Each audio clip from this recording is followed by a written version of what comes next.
Hey everyone, it's Parker, and today we are doing another Audi repair video.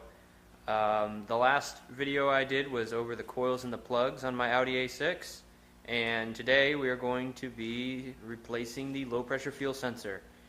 The last repair didn't fix my problem, so I ran some more diagnostics on the car and I'm getting some fuel errors, and so I'm hoping it is my fuel sensor, but it could be the fuel pump like I had said earlier, and hopefully it's not. But right now we're just going to change the easy one, which is the low pressure fuel sensor. So stay tuned and I'll show you how to get that in.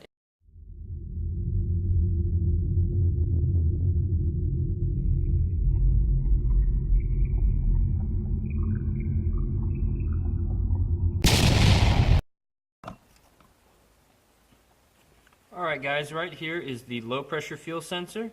It is connected to your low pressure fuel line, and it is also connected with two wires, or I think it's, no, three wires right here. So before we take this connector off, since it's put on in a funny angle, we're going to want to take this sensor off. But before you do that, make sure you relieve some of the pressure in this line, because we don't want to get gasoline everywhere. So have some paper towels handy, kind of set them down here. I'll show you what I do here in a minute, and let's cut to that.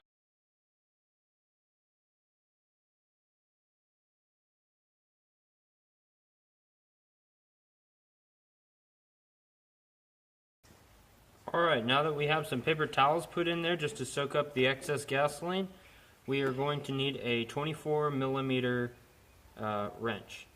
So to take this piece, the sensor off itself. It connects to this chrome housing, or steel housing rather, right here.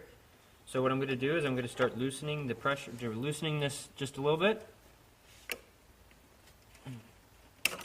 Oh, there we go. Alright, so now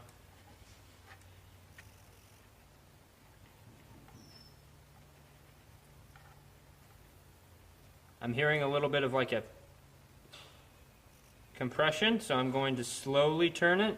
Don't want to turn it too fast, otherwise you'll get gasoline everywhere. So just be slow and gentle with it. There we go.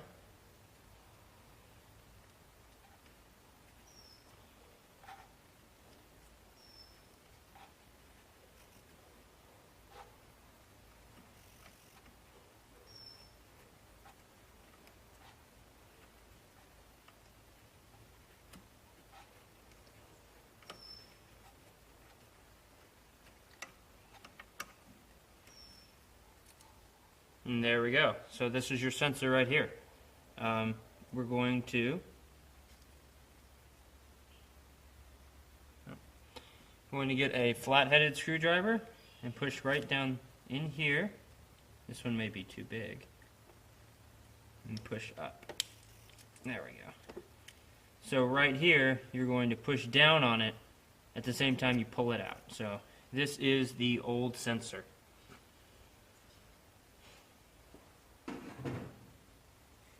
Alright, I put some more paper towel down there just so it can pick up the little bit of drips it's having there. My new sensor is right here. I got it from ECS Tuning, and it was pretty cheap. It was like 30-40 bucks or something like that. For sensors, that's not too bad. So let's put this on. You guys are also going to want to get some connector protector. So this is just something we'll put right here on these three pins, just so that we don't get any loose connections or faulty connections. You can get this for like $1 at any like AutoZone or O'Reilly's. So this is good stuff to keep on hand, just if you do electrical stuff in your car. So yeah. So I just put a little bit in there.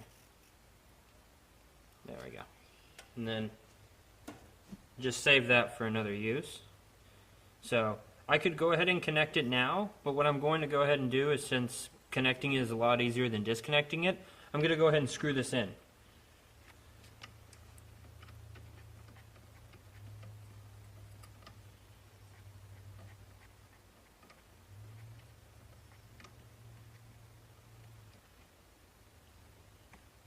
Alright, now that I've hand tightened it, I'm going to get a wrench for my sensor and for this mount. Taking it off, you don't need the wrench for this, but putting it on, you're definitely going to want this wrench. Alright guys, so this wrench here is going to be a 17mm wrench that goes on the actual fuel line itself. And then we are going to use our 24mm wrench that goes on the sensor. So all we'll do here is use this so that we don't over tighten.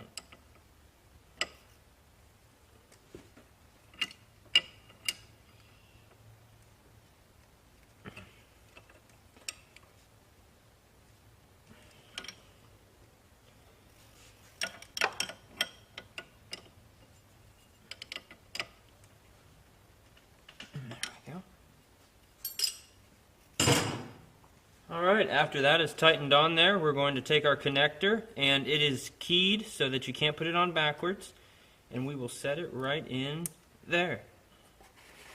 And it's always good to kind of clean up and make sure you don't have any excess gas just kind of laying around, so get that up, and that's the end of that install. Pretty easy.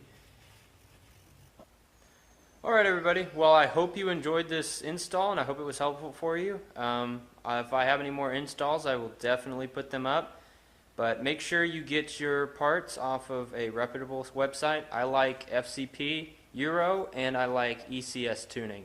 And yeah, stay tuned for the next episode.